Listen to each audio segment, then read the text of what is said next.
Alors je m'appelle Hugo Métifio, je suis sportif de haut niveau depuis 7-8 ans maintenant au judo.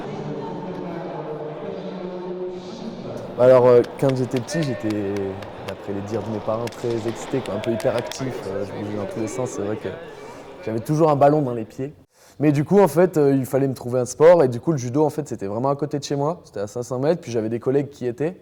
Du coup j'ai dit allez je commence le judo et puis une fois que je suis rentré dans le dojo, j'ai plus jamais quitté le dojo. Et voilà, le judo, je m'y suis pris dès que j'étais jeune, j'aimais les valeurs, j'aimais la mentalité, puis j'aimais le sport en lui-même. Du coup, est-ce que si j'avais par exemple commencé le rugby, je serais peut-être au même niveau, je ne sais pas. Mais bon, une fois que je suis tombé dans le judo, on va dire, tout accroché, du coup j'ai continué, je me suis même pas posé la question de pourquoi je reste au judo.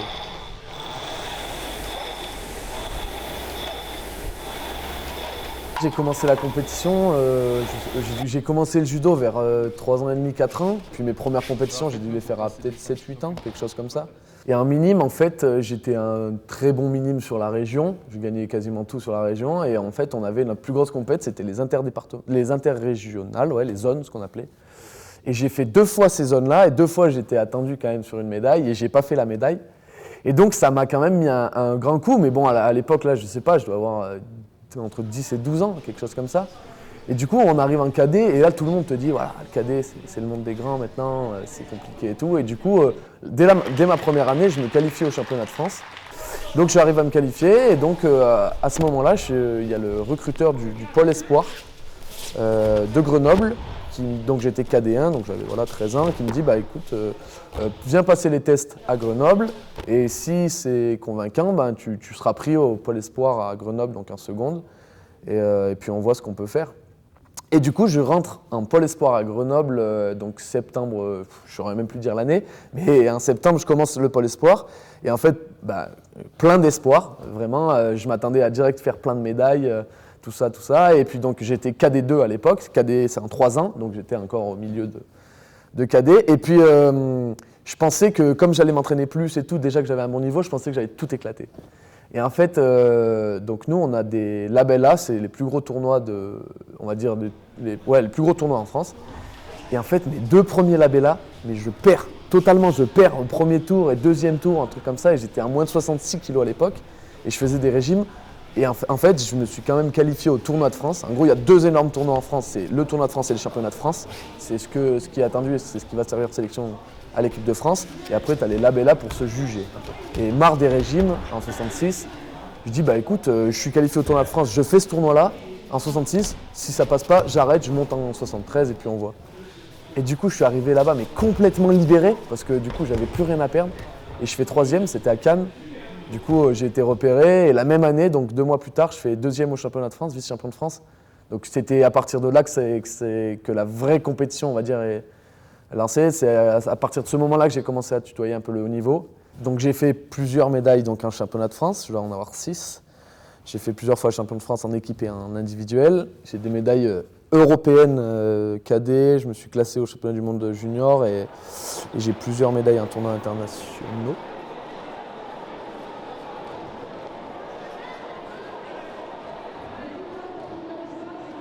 Après être passé par le pôle espoir de Grenoble, je suis ensuite passé par le pôle France de Marseille, 2 ans, c'est un niveau au-dessus. Et ensuite, j'ai été sélectionné à la prestigieuse INSEP. Et en fait, une fois que tu es sélectionné là-haut, c'est le Graal, quoi. C'est quand on est petit, du moins quand on commence la compétition, on sait tout ce qu'est l'INSEP. On n'a qu'une envie, c'est d'y aller. Donc j'ai eu la chance d'être sélectionné pour rentrer là-bas. Et du coup, je m'entraîne depuis 5 ans avec l'équipe de France. Donc j'ai été en équipe de France cadet junior, en équipe de France senior espoir. Et là, j'aspire à rentrer dans l'équipe de France senior A, on va dire, le groupe olympique. Donc je suis rentré cette année au Dojo Romané, mais pendant 3 ans j'étais au PSG. Le PSG s'est créé il y a 4 ans maintenant. Et en fait, ils ont voulu faire un groupe élitiste, très très élitiste. Donc moi, ils m'ont recruté lorsque j'étais champion de France junior. Et avec le but de faire une équipe très forte. Et puis voilà, pour nous amener au plus haut. Alors j'ai eu des très bons moments au PSG, d'autres un peu moins bien. Sauf que là, pour mon avancée, on va dire, professionnelle dans le judo, j'avais besoin de quitter le club. Et du coup, je me suis repenché un peu sur mes réels besoins. Et c'est vrai que moi, je suis quelqu'un qui marche énormément à la confiance. J'ai besoin qu'on ait confiance en moi et que j'ai confiance en les gens. Et du coup, comme dans tous les clubs de très haut niveau, la confiance, c'est pas forcément la première caractéristique. Donc voilà, je me suis penché sur moi-même et je me suis dit, j'ai besoin de quoi? D'un club qui ait 100% confiance en moi. Et le seul club qui est comme ça, c'est le Dojo Romani, mon club mon club formateur. Et du coup, voilà, alors c'est un peu délicat parce que du coup, je suis sous les couleurs du Dojo Romanais, mais je m'entraîne toujours à l'INSEP 2 fois par jour, donc au centre des équipes de France sur Paris. Et en fait, lorsque je combats en France ou sur des sélections internationales, mais sans l'équipe de France, je combats pour le Dojo Romanais.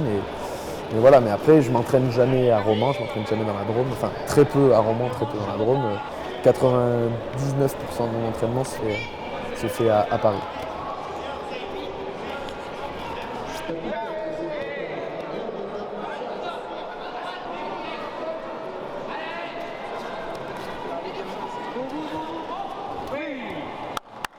Alors, pour commencer, on va parler de changer de catégorie. Non, pas pour l'instant du tout, parce que en gros, ça fait 2 ans que je suis dans cette caté-là, et je pense que c'est ma caté. J'ai beaucoup moins de régime qu'avant à faire, donc je pense que je suis dans la bonne caté. De plus, je suis pas très très grand, donc en plus dans la caté du dessus, ce serait pire. Mais après, les objectifs, les Jeux Olympiques, parce que c'est le Graal un peu, c'est là où notre sport est mis en lumière un peu tous les 4 ans, quoi, parce qu'on n'est pas un sport très très médiatisé. Et puis voilà, c'est la compète de malade, quoi, j'ai envie de dire. Si tu es champion olympique, après tu as ton dossard, un or dans le dos, c'est ce que tout le monde recherche. Voilà, mais bon, c'est beaucoup de personnes pour très peu d'élus. Et c'est énormément de sacrifices et de travail, bien sûr. Mais voilà, après, avant ça, je suis conscient que j'ai quand même beaucoup de taf à faire et beaucoup de compètes à aller chercher. Donc, tu parles de titres. Déjà, j'aimerais aller gagner une Coupe d'Europe, puis ensuite gagner un Open, puis ensuite faire des Grands Prix, gagner des Grands Prix. Donc, ça passe par là. Ça passe par aussi gagner des compètes en France, parce qu'il faut surtout pas dénigrer toutes les compètes, parce que c'est en faisant de la compète forcément qu'on prend confiance et qu'on va chercher plus haut. On va chercher toujours plus haut. Mais voilà, là, moi, j'aime beaucoup plus l'international que les compètes en France. Pourquoi? Parce que en fait, à l'INSEP, on s'entraîne entre je sais pas, il doit y avoir presque les 10 meilleurs judokas de chaque catégorie. Du coup, on s'entraîne tout le temps ensemble et du coup, on se retrouve sur les tournois. Enfin, on se connaît par cœur à l'entraînement, donc c'est un peu barbant, quoi, on va dire, pour parler un petit peu gras. C'est un peu barbant, mais du coup, voilà, l'international, c'est mieux parce qu'on se jauge avec d'autres pays, donc ça, c'est bien mieux. Et puis parce que chez moi, j'ai plus d'adrénaline quand je combats à l'international qu'en France. Et voilà, le but à la fin, c'est on retiendra surtout tes podiums internationaux et non tes podiums français. Et voilà, du coup, là, vraiment, j'espère vraiment faire des médailles en Coupe d'Europe, en Open, du moins je m'entraîne pour ça. Et je pense que ça va arriver. J'espère que ça va arriver. Alors, comment j'envisage la fin de carrière? Déjà, ça pareil, mes parents m'ont toujours dit le judo, oui, à fond, mais par contre, tu lâches pas les études derrière. Parce que, voilà, quand on est footballeur, rugbyman ou tennisman très connu, tu vas amasser des millions qui va te permettre de vivre après. Nous, tous les sports un peu moins connus, c'est pas ça quoi, niveau épargne, disons. Et du coup, tu es obligé de préparer ton avenir.